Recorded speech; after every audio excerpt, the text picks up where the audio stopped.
We're going to talk about the city of Marseilles, and it was a big council meeting last night. Mayor Jim Hollenbeck is away, and so the Mayor Pro Tem, the Finance Commissioner, Bobby Kaminski, chaired the meeting and is here in person today. Yes, I am. We got a big announcement. I also brought our city engineer, Mike Etscheid. Mike, good morning to you. Nice to see you. Well, let's go through the agenda first, and then we've got some major news to announce. Right. And we'll, for Marseilles. I'm going to skip over that.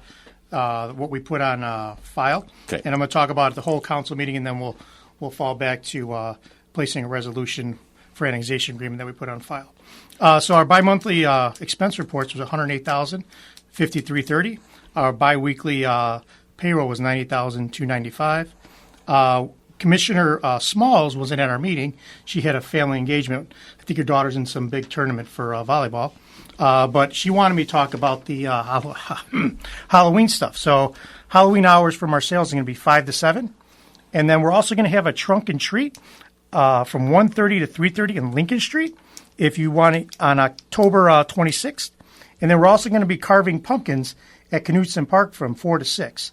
And those pumpkins will be provided by the Marseilles Tourism Committee. So it's a pretty fun day for the 26th of October in Knutson Park. So if you want any questions or you have any, you want to join the trunk or treat, please go to the Facebook page of the City of Marseilles or stop in City Hall and just sign up. Okay, so that's on the Sunday before. Correct. And then the trick or treat is on Friday night? Yeah, they normally have the trunk or treat. The school does it, but this year the community center's doing it, Marseilles Rec Board, and the Marseilles Tourist Committee who does the good. Yeah, they do a lot of those big events. That's great.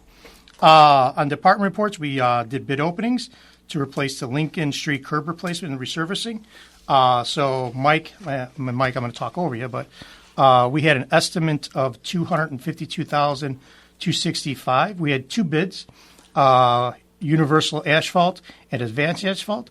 Universal Asphalt came in at $224,224, and Advanced Asphalt came in at $229,600. So I believe, Mike, with this, we need to verify the bid and go through all the prequels on the bidding process right before we actually award it, correct? We know this both these contractors, and they've done work for us before. So let's just check to make sure that their bonds are there. And I'm pleased that the bids were under the estimates, particularly this time of the year. We really don't know if they'll be able to get that work done or even started this year. I don't want the curbs all torn up over the winter. So we'll work with the contractor, but the prices are good until next year. And then our next city council meeting, we should be approving Universal Asphalt's proposal, correct? That's correct. Okay. And they can cook asphalt into November, can they not? I mean, yes, they can. Do some paving. The plant's shut down in late November, but be careful because you can get some bad weather. See, on November the 5th, they would award the bid, and it's going to take the contractor a few days to get things signed and get going. You're talking mid-November. So we just want to be careful because, you could have a bad fall, a lot of rain, and all of a sudden they got all the curbs torn out and you got a mess. So we'll watch it. And no early snow if you got a project. Oh, please, yeah. No early snow. No, I think they could have an ordinance against that. On our public property side, Commissioner Buckingham, we approved the contract to Grand Rapids for the First Street water main amount for $132,903. So this is a water issue we've been having on First Street. We're replacing, you said, 150 feet? About 500 feet. 500 feet. 500 feet of water line because it's a dead end, and we're actually replacing it with plastic, correct? Correct. So this is going to fix – we have some houses up there that were having issues with water not being clear. It was having issues with like rust. You had to run the water for a little bit, but now we're going to clean this up. I mean, infrastructure is the most important thing, Jay. I know every time I'm on the phone with you, we're always talking about infrastructure updates. So as a city, these little steps we take helps build that infrastructure to clean up all this stuff that's been in the ground, the pipes that been in the ground probably 70, 80 years at one point. I mean, there's sewer lines in the ground when Performance Pipeline lined it, and I couldn't believe that they didn't have no hubs on it. It was just pipe to pipe to pipe to pipe. I was like, how did they do this, Mike? Mike says, well, back in, in the 30s or 40s. Just fit them together? Just put them down. And just butted up. Butted up together. Yeah, put a piece of tar paper over the top of it because you didn't care if they leaked. Because until the 30s, there was no treatment plant. Well, there you go. It went out to the river. Yeah. So, Marseilles is lucky. They have a pretty much separate system where Ottawa's doing all this separation work where we really don't have to do a lot of that. We got the leakage is what our problem is, and we're working that by lining the pipes in that. But on the water main on First Avenue, we've had complaints over the years about rusty water, red water. And so we had to go up there and try and flush the thing a couple times a month or so, or sometimes once a week to try to clear it up. It's an old cast iron main, so we'll replace it with plastic. And the mains feeding that are plastic too. So it should take care of the problem. Again, it should take care of the problem. If not, we'll do something else. We'll work further. So we're happy with that. And then, of course, we're also awarded a contract to Grand Rapids for Bratton Avenue and Tower Circle Drive. So this is a drainage project we've been working on, $97,159. Now, this is important because, for the last, 25, 30 years, we've been trying to control the water coming down the hill.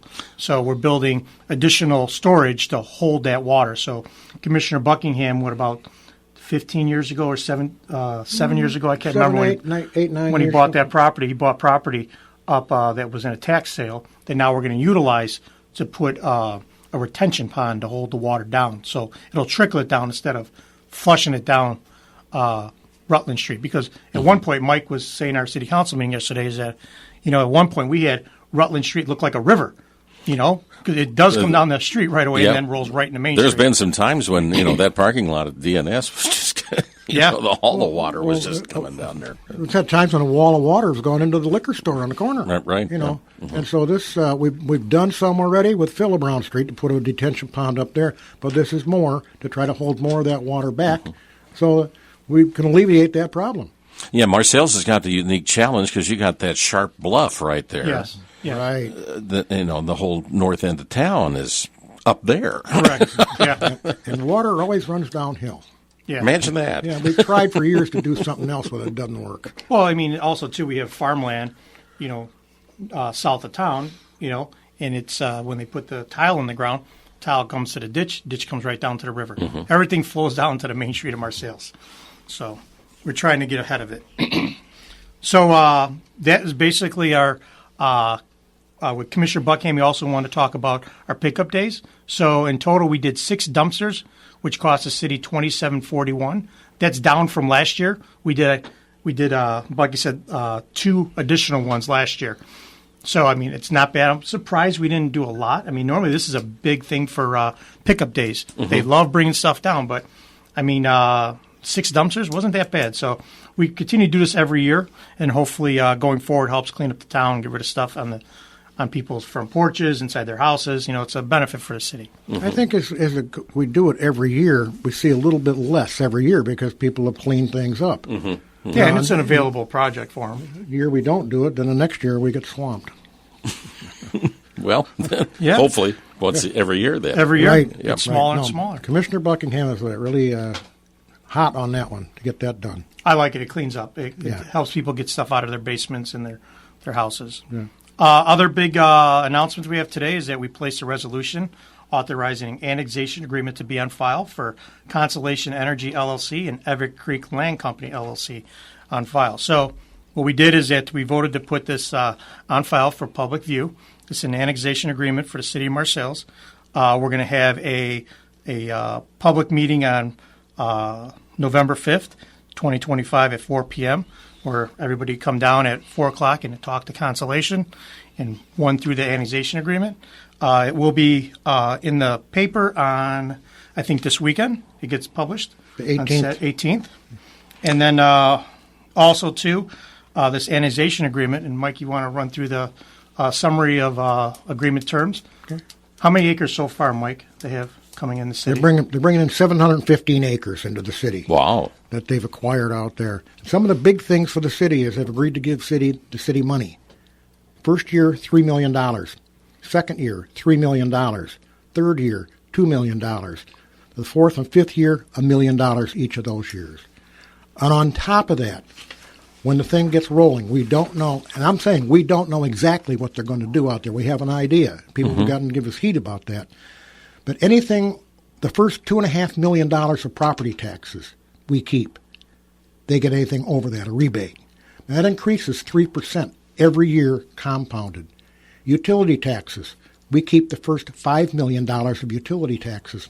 They get the rest. That also increases 3% a year compounded. This can come up to a huge amount of money in a few years. And so we're very excited that they're going to do that and move forward with a project. I'm just trying to do the math in my head here, because if you go back to your first numbers for I heard $3 million. $3 million. And then 2. No, then 3. Three. Then 3. Then 2. So there's 6. There's 8. There's total $10 million over 5 years. And then the other items of the other starting to kick in.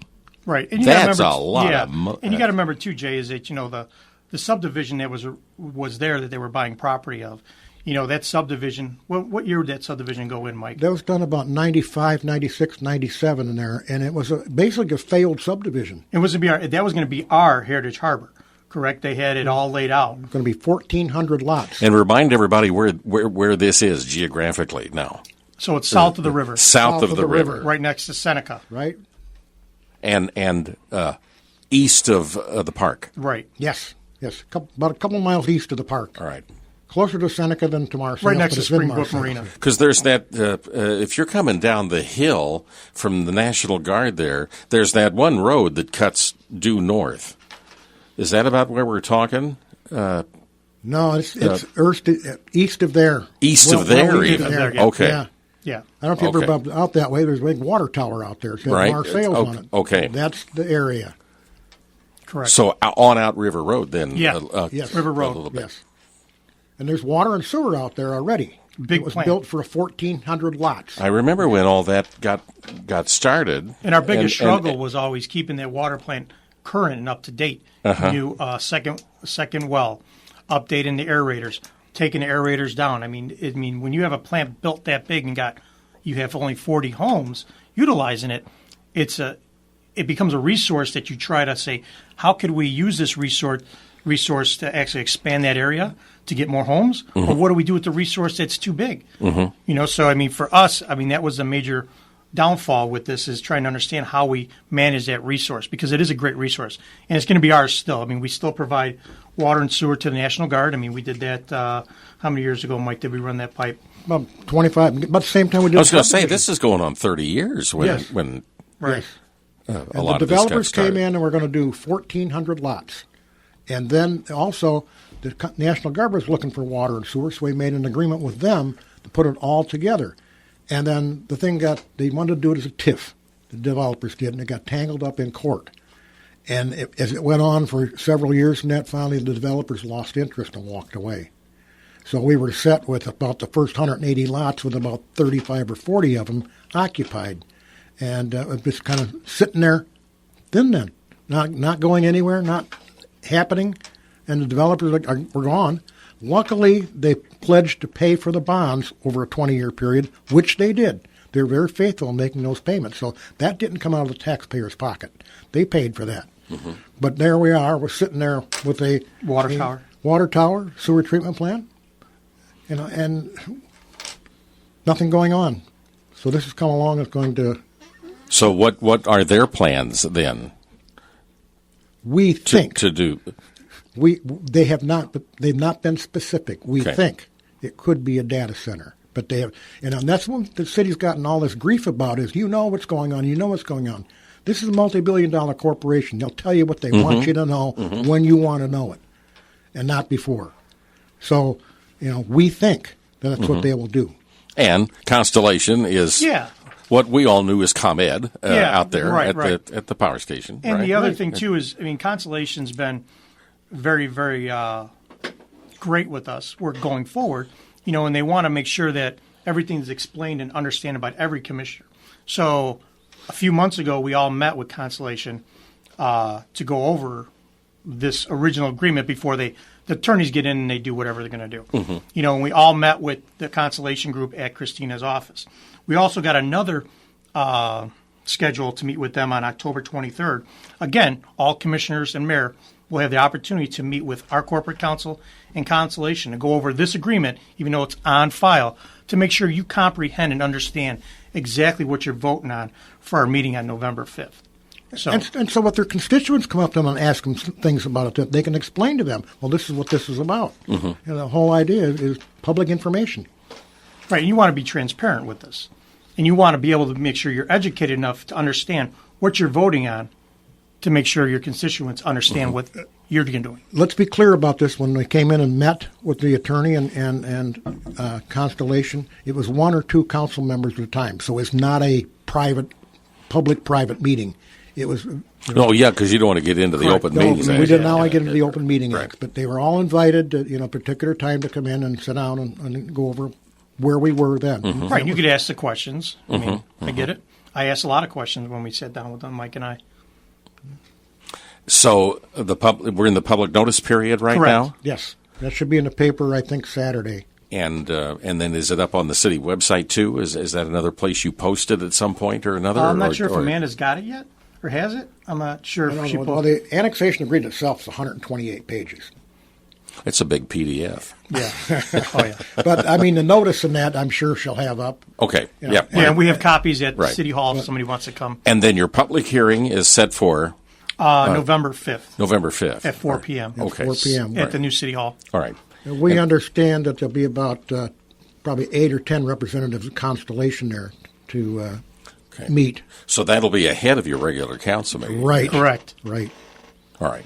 So you'll probably just morph from that Yep. right into your Yep. council meeting. Exactly. Most Right. likely. But this is the public hearing, so folks do have an opportunity Yeah. to come and listen. Listen. And can they pose questions too? Yeah. Yes. Okay. Yeah. All That's right. the whole idea. And the whole idea for Constellation to be there beforehand is so they can ask questions of the representatives of Constellation. What are you doing? How are you doing? What's going to happen?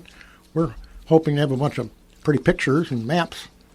And was the Everett Creek Land Company one of the original players on this, or Everett Creek Land did Company, they we've come come in to later? find out, is a subsidiary or an offshoot of Constellation. Okay, all right. Okay. I think there was the pieces of property that they bought were already in the city, and I think they bought it in such a way as they didn't want to know what was going on out there. It was until later that we found out what was going on. Okay, and Well, it's land and acquisition. this is not unusual, No, it's not unusual. Not at all. right? Not unless you got a bigger constituents and you're like a senator or somebody. Then that's a Exactly. little different. Yeah, exactly. Working with developers like this over the years is they want out what they want out, when they want it out, and not before. If it comes out too soon, I've seen people walk away. And so, they're a big multi-billion-dollar corporation, but they're very closed. They're coming to us and saying, this is what we want to do. You go and blast it all over the place, well, maybe we won't do it. So that's the situation we're in. So we've got more details out now Correct. about this. Yeah. Right. I mean, this But- is an annexation agreement. That's Yep. all this is. It doesn't. This is not a pledge to say that we know exactly what they're going to do out there. This is just they have. But X- they've already pledged right. X dollars to you over Correct. an extended period of time. Right. This plays out over 5 years? Did you say, or there's The $10 million's over 5 years. That's over the But 5-year everything- period. Everything else goes out past Down the 20 road. years. Right. so Reciprocal. It's a 20-year agreement. Is that Correct. how it plays out? Yeah, 20 at least years. 20-year agreement. Wow. And the other thing too is if there's any sales tax coming out of there, we get a bunch of the sales tax back too, $1,250,000. I mean, this is a great don't shot for think the arm that'll from happen. ourselves, Jay. I That's mean, huge. we I mean, have just the property- Field I mean, if- containers shut down. Businesses shutting down. Yeah. The brick factory shut down. And normally, we're always on that far end of getting stepped on. This is a great thing, a position for the city of Marcel's residents, and it's a great position for the city. And to be known what's going to be built there. Right. But it and will they have want to invest in the city. it will have property tax value. Correct. Yes. The EAV value goes up. The big thing is the utility tax. Yeah. And remember, they're about 4 miles from a nuclear power plant. If they do some of the things that we think they might do, there'll be a power line probably to there. And these companies are all looking for clean power. This is unlimited clean power. So you can see why maybe they've looked at that site. This is going to be an exciting thing to For follow. LaSalle County, it's exciting. And, every taxing body. Now, let me ask you this. That side of the river, Does that impact Marseilles Elementary School District? No, I believe that goes to Seneca, and I'm not sure if it's half. And maybe Grand Ridge comes in there a little bit? Grand Ridge up on top. Because that is Brookfield Township over Correct. there, isn't it? Yeah. But it's city of Marseilles. Right. It's in the city of Marseilles. Yeah. The school district boundaries, township boundaries don't change when you do the annexations. Right. Yeah, it's the same thing like when we developed water and sewer up north. Anything past 11th Street, we can't. That's Rutland out there then. Right. It's Rutland or Milton Pope. Milton Pope, yeah. And Milton Pope Well, is great. that's true. All my nieces and nephews go there. But you put a big subdivision up there. Milton Pope's Yeah, because you build got Rutland Township and then Miller Township Correct. over on the other side. Correct. So, Splits. Yeah. Well, this is exciting news. It is, Jay. And, it's a really great day. Again, that public hearing will be November 5th. Correct. At November 5th. 4 o'clock? 4 o'clock, City Hall. Starting at 4 o'clock. In the council chambers Yeah. at the new City Hall. Very Yep. good. Okay. Well, congratulations. Thank you, Jay. And Thank you very much. we look forward to hearing a lot more. Mike Etscheid, good to see you. Exciting seeing news you. in Marseilles today. And Bobby Kaminski, Finance Commissioner, serving as Mayor Pro Tem. And you didn't gavel anybody last night. I know. I did pretty good, Jay. We're very proud of Bobby. Thanks for coming in. Good to Thank see you, you Jay. both. 9:36 on WCMY. We're going to talk about IV pads here in just a couple of minutes. Hang around. This is the 93.5 1430 WCMY. We're going to talk